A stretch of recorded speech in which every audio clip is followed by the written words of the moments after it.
El mensaje de hoy se titula El crecimiento del cristiano. El crecimiento del cristiano.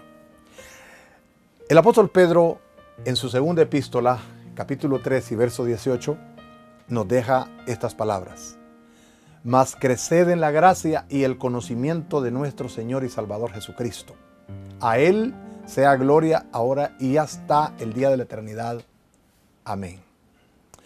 Sabe, amado televidente, que la experiencia, creo yo, más maravillosa que el ser humano pueda tener es tener ese encuentro con Cristo, conocer espiritualmente, pues, conocer a Jesucristo como nuestro Salvador. Es la experiencia más maravillosa. De tal manera que el Señor Jesucristo dijo que es una experiencia como si uno volviera a nacer. El apóstol Pablo dijo, de modo que si alguno está en Cristo, nueva criatura es. Las cosas viejas pasaron, todas son hechas nuevas. Es como un nuevo nacimiento. Se presenta entonces, si esto es como un nuevo nacimiento, como venir a ser una nueva criatura, como una nueva criatura necesita crecer. También el nuevo nacimiento espiritual, la vida en Cristo necesita crecimiento espiritual. ¿Por qué? Si no se crece, pues se decrece. Como un río. Si un río no crece, se estanca. Si un río no corre, se estanca. Y lo que se estanca, señores, se descompone, se arruina. Entonces nosotros, para evitar estancarnos en la vida espiritual, necesitamos la experiencia con la palabra de Dios.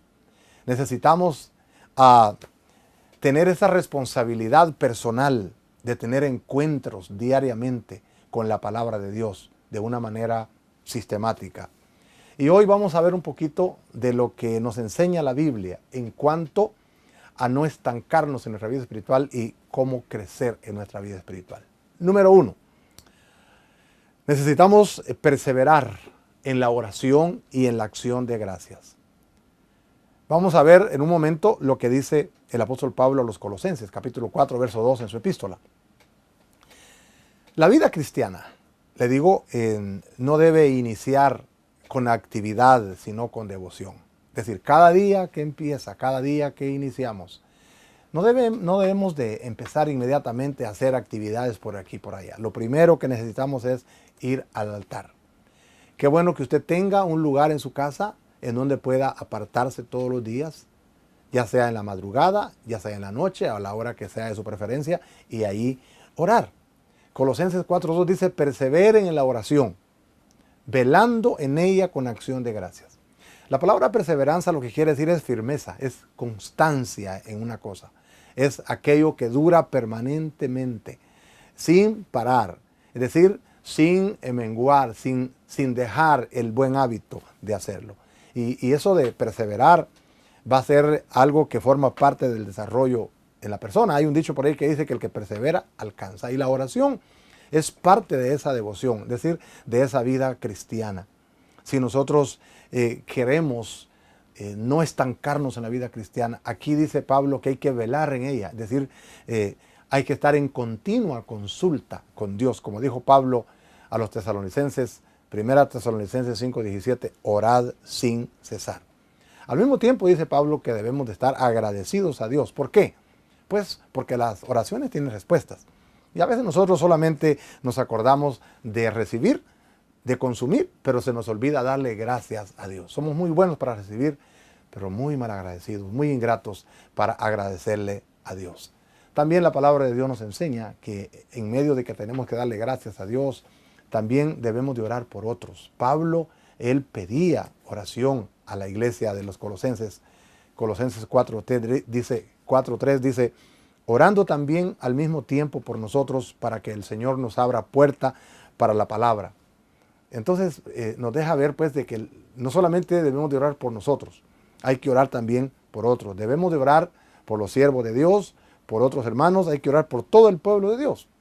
Cuando Pablo le escribió a los Efesios, capítulo 6 y verso 18 de su epístola, les dice, orando en todo tiempo con toda oración y súplica en el Espíritu y velando en ello con toda perseverancia y súplica, dice, y súplica por todos los santos. Así que debemos de orar por nosotros todos los días, debemos de orar por otros, debemos de orar por todos los cristianos, por los ministros, y debemos de orar para contrarrestar el afán que a veces nos trae la vida. Filipenses 4:6 dice la Biblia: por nada estéis afanosos, sino sean conocidas vuestras peticiones delante de Dios en toda oración y ruego con acción de gracias.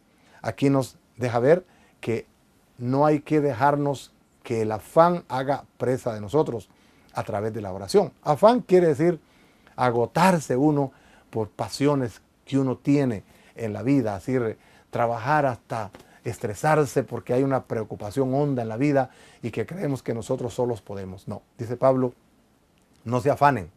Ni modo, tiene que haber cierta preocupación, pero llegar hasta el afán es lo que dice Pablo. No, al contrario, pídanle a Dios, sean conocidas vuestras peticiones delante de Dios. Entonces, lo primero que estoy diciendo es que para no estancarse en la vida espiritual hay que perseverar en la oración. Segundo, hay que perseverar en la lectura y meditación de la palabra de Dios. El Señor dijo en Juan 5:39, registra sus palabras: escudriñen las Escrituras, porque a ustedes les parece que en ellas tienen la vida eterna, y ellas son las que dan testimonio de mí. El verso 40 dice: y no queréis venir a mí para que tengáis vida. ¿Sabe usted?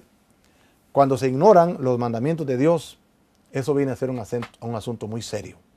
Un asunto que puede traer complicaciones tremendas a la vida espiritual. ¿Por qué? Porque cuando nosotros ignoramos los mandamientos de Dios, vamos a originar que vengan problemas a nosotros y también que tengamos problemas con el Señor. Cuando dejamos de orar y cuando dejamos de estudiar su palabra. ¿Por qué vamos a tener problemas serios con Dios? Porque no vamos a conocer su voluntad. Y al no conocer la voluntad de Dios, vamos a hacer lo que a nosotros se nos ocurra. Por eso necesitamos la lectura, pero no solo la lectura, sino también el estudio, la meditación y la obediencia de la palabra de Dios. Y eso tiene que ser algo constante. ¿Sabrá usted en dónde encontramos nosotros la voluntad de Dios? En la palabra de Dios. La Biblia es la que nos dice qué es lo que quiere Dios, qué es lo que le agrada a Dios, qué es lo que quiere de nosotros, qué es lo que quiere para nosotros. Ningún libro, ninguna literatura en esta tierra nos revela cuál es la voluntad perfecta de Dios, como nos lo dice la palabra del Señor. Queremos nosotros agradar a Dios, queremos crecer en la fe cristiana, entonces necesitamos perseverar en la lectura, estudio, meditación y obediencia de la palabra de Dios. Tercero, para no estancarnos en la vida espiritual necesitamos perseverar en la confesión de Jesús como Señor. Romanos 10, versos 9 y 10 dice que si confesares con tu boca que Jesús es el Señor y creyeres en tu corazón y que Dios le levantó de los muertos, serás salvo, porque con el corazón se cree para justicia, pero con la boca se confiesa para salvación. ¿Qué es eso de confesar a Jesús como Señor? Lo que quiere decir es que nosotros los cristianos tenemos que reconocer que toda la autoridad en nuestras vidas la tiene el Señor. Reconocerlo y darle el lugar al Señor. Que Él sea el Señor. Un Señor es un amo, es un rey soberano, es uno que manda. Y si nosotros los cristianos, los que hemos conocido al Señor, vivimos para hacer la santa voluntad de Dios. Como dijo Cristo, no se haga mi voluntad sino la tuya. ¿Sabe usted? No podemos ser cristianos si no tenemos una total sumisión y obediencia a Él. Podremos ser religiosos, podemos ser hasta fanáticos, si usted quiere, de Cristo, pero no podemos ser cristianos si no estamos sometidos a la voluntad de Dios, si no estamos obedeciendo a la voluntad del Señor, la cual se refleja en su palabra. Eso de reconocer, de confesar a Jesús como Señor, va más allá de una vida religiosa, va más allá de liturgias, va más allá de cultos, es vivir totalmente, como dije, sometidos a su voluntad. Él tiene que ser el Señor y nosotros tenemos que ser sus esclavos. Y debemos de manifestar con nuestros hechos lo que dicen nuestras palabras. Si decimos Jesús es mi Señor y Él es Señor y hasta cantamos, ¿verdad? Señor, Señor. Sí, pero ¿qué tal nuestros hechos? ¿Qué tal nuestras conductas? ¿Reflejan a Cristo? ¿Reflejan que Jesucristo es el que manda en nuestra vida? Muy bien. En cuarto lugar, para perseverar, es decir, para crecer en la vida cristiana, tenemos que perseverar en la comunión con los hermanos. Hechos 2:42 dice que la gente de la primera iglesia eran cristianos que tenían un ferviente espíritu de camaradería con toda la hermandad cristiana. Camaradería, dice que ellos tenían comunión los unos con los otros. La palabra comunión quiere decir como uno. Un cristiano sano es aquel que tiene camaradería. Como dijo el Señor, que bienaventurados los pacificadores. Algunas veces tenemos problemas con algunas personas. Nos ganamos problemas hasta de gratis, pero el cristiano es uno que hace la paz, busca la paz, hace la paz. Y dice aquí que para que crezcamos en la fe cristiana tenemos que perseverar en la comunión con los hermanos. Al punto que dice la Biblia en Hechos 2:45 que los hermanos de aquella congregación del primer siglo vendían sus propiedades y sus bienes y los repartían y a todos según la necesidad de cada uno. Es decir que un cristiano que persevera en la comunión con los hermanos es alguien que tiene la disposición aún a sacrificar lo que tiene a favor de los necesitados para ser altamente compasivos con los demás. Perseverar en la comunión. A veces nosotros hacemos un bien un día y otro día ya se nos olvida. No, pero es perseverar en la comunión. Hacer la paz y también satisfacer la necesidad de los demás. Estar perseverantes en la comunión, en el amor. Y esas cualidades van a ir más allá de palabras bonitas. Fácil es decir soy cristiano, ser evangélico, y aleluya, y gloria a Dios, pero el amor y la comunión van más allá de palabras rebuscadas, palabras bonitas. Es más, Cristo dijo, en esto van a conocer que son mis discípulos, en que se aman los unos a los otros, no en que cantan bonito. Qué bueno que cantemos bonito para el Señor. Qué bueno que hagamos cosas bonitas para Dios, pero más que eso, amar a los hermanos, tener comunión. Ahora que hay tantos problemas entre las personas, nosotros estamos llamados a amar. Dice la Biblia que en los postreros días, por haberse multiplicado la maldad, el amor de muchos se enfriará. Pero dice de muchos, gracias a Dios que no de todos. Que el suyo y el mío no se enfríen. En quinto lugar, para no estancarnos en la vida cristiana, para crecer, necesitamos perseverar en mantener la vida de santidad. Primera Tesalonicenses capítulo 3 y verso 13 dice, para que sean afirmados vuestros corazones, irreprensibles, fíjese en esa palabra, irreprensibles en santidad, delante de Dios nuestro Padre, en la venida de nuestro Señor Jesucristo con todos sus santos.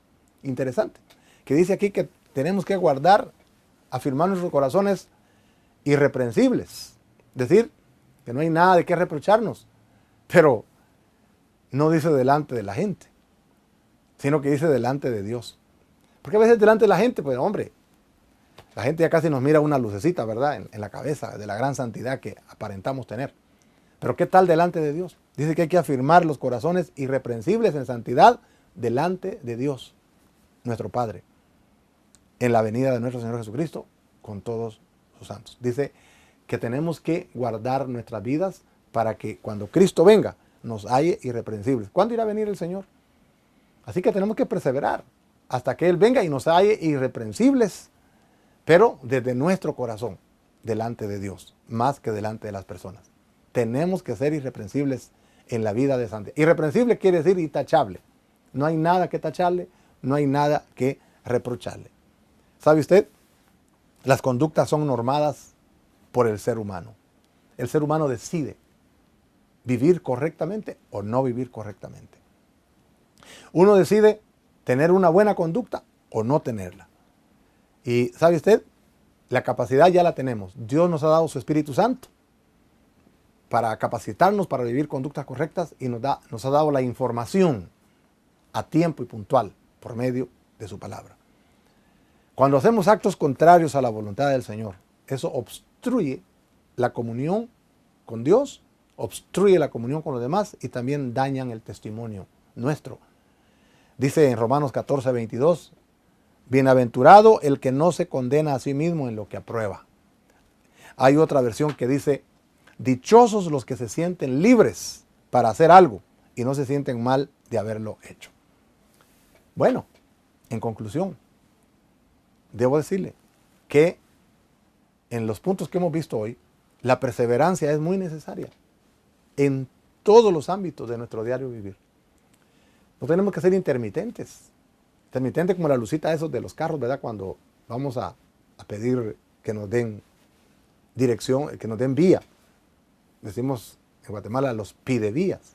En otros lugares le dicen las intermitentes. Cuando se va a cruzar empieza así, o cuando se ponen las luces de emergencia, ¿verdad? Empiezan a encenderse intermitentemente. No tenemos que ser así. Algunas veces encendidos, otras veces apagados, unas veces encendidos, otras veces apagados. No. Tenemos que ser constantes, perseverantes en todos los ámbitos de nuestro diario vivir y no digamos en la vida cristiana. La vida cristiana tiene que estar por prioridad uno. Porque ¿de qué aprovechará el hombre si ganare todo el mundo y perdiere su alma?, dijo Cristo. Es aún más importante la perseverancia en la vida cristiana que todo en la vida. Se necesita mucha constancia en la vida para vivir cada día. Número 1, en oración y acción de gracias. Vivir cada día meditando en la palabra de Dios, obedeciéndola. Número 3, vivir todos los días reconociendo a Cristo como Señor en todas las áreas de nuestra vida. Él es el más importante. Hay que hacer su voluntad. Tenemos que estar perseverando cada día, determinados en dar comunión a los demás. Determinado es, lo hago, sí, porque sí, nada me quita mi objetivo, nada me detiene. De esa manera no vamos a obstruir la comunión con Dios y no vamos a dar mal testimonio a los demás. De esas vidas perseverantes se agrada a Dios. ¿Está usted agradando a Dios? ¿Está usted creciendo en la gracia de Dios, como dijo Pedro? Antes creced en la gracia y el conocimiento de nuestro Señor Jesucristo. Dicen por ahí que la vida cristiana es como andar en bicicleta, es dinámica. Cuando uno está andando en bicicleta, o pedalea o se baja. No es como ir uno sentado en una bestia, en un caballo. Usted va sentado y hasta puede tomar un periódico y leer o dormir.